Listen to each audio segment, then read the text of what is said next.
Hello everyone, আসসালামু আলাইকুম। সবাই কেমন আছেন? আজকে আমি আমার খুবই প্রিয় একটি খাবার সিম ভর্তা করে নিব। এখানে আমি কিছু সিম নিয়ে নিয়েছি। তারপরে এখানে লবণ, হলুদ এবং পানি দিয়ে সিমটাকে আমি সিদ্ধ করে নিব ভালোভাবে। ঢাকনা দিয়ে ঢেকে আমি চুলাটা ধরিয়ে দেব এবং একটু বলক আসলে পানিটা, তারপরে আমি নেড়েচেড়ে হলুদ এবং লবণটা মিশিয়ে দিব। আমি হলুদ লবণটা মিশিয়ে দিয়েছি। এখন পানিটা শুকানো পর্যন্ত অপেক্ষা করব। পানিটা শুকিয়ে গিয়েছে, সিমটাও কিন্তু খুব ভালোভাবে সিদ্ধ হয়ে গিয়েছে। এরপর অন্য একটা চুলায় আমি পেঁয়াজ, কাঁচামরিচ, রসুন এগুলো একটু ভেজে নিব। এখানে সরিষার তেল দিয়ে দিয়েছি।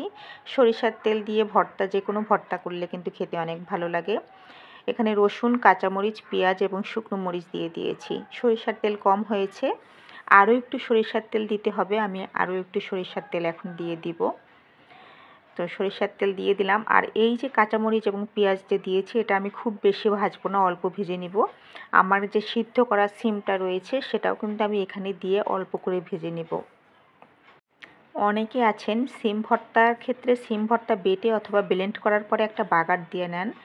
আমার কাছে সেই ভর্তার চাইতে এই যে সিদ্ধ করা যে সিমটা, মানে ভর্তা করার আগে আমি যেভাবে করে পেঁয়াজ রসুনের সাথে যে আমি বাগার দিয়ে নিচ্ছি বা ভেজে নিচ্ছি, এটা খেতে অনেক বেশি ভালো লাগে। আপনারাও এভাবে করে একবার হলেও সিম ভর্তা করে নেবেন, অনেক টেস্ট পাবেন।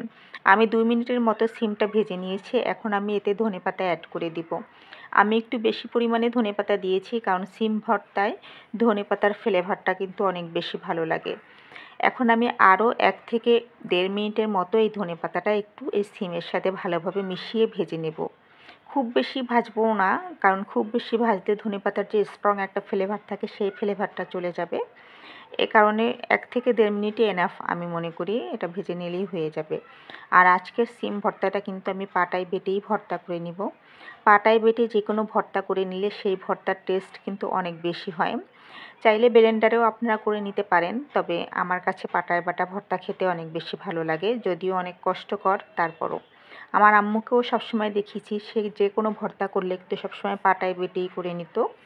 এটা মোটামুটি রেডি হয়ে গিয়েছে। আমি পিষে আমি ভর্তাটা রেডি করে ফেলব।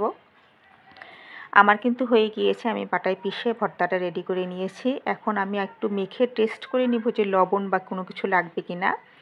সরিষার তেল আগেই যেহেতু অনেক দিয়েছিলাম, সরিষার তেলের প্রয়োজন হবে না আর। কিন্তু আমার কাছে মনে হচ্ছে একটু লবণ লাগবে, আমি একটু লবণ দিয়ে দিয়েছি। লবণ দিয়ে আবারও ভালোভাবে মিশিয়ে আমি একটু মেখে নিচ্ছি।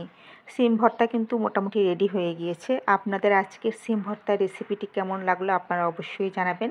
আর কারা কারা আমার মতো সিম ভর্তা খেতে পছন্দ করেন তাও জানাবেন। আজকের ভিডিওটি এ পর্যন্তই। আল্লাহ হাফেজ।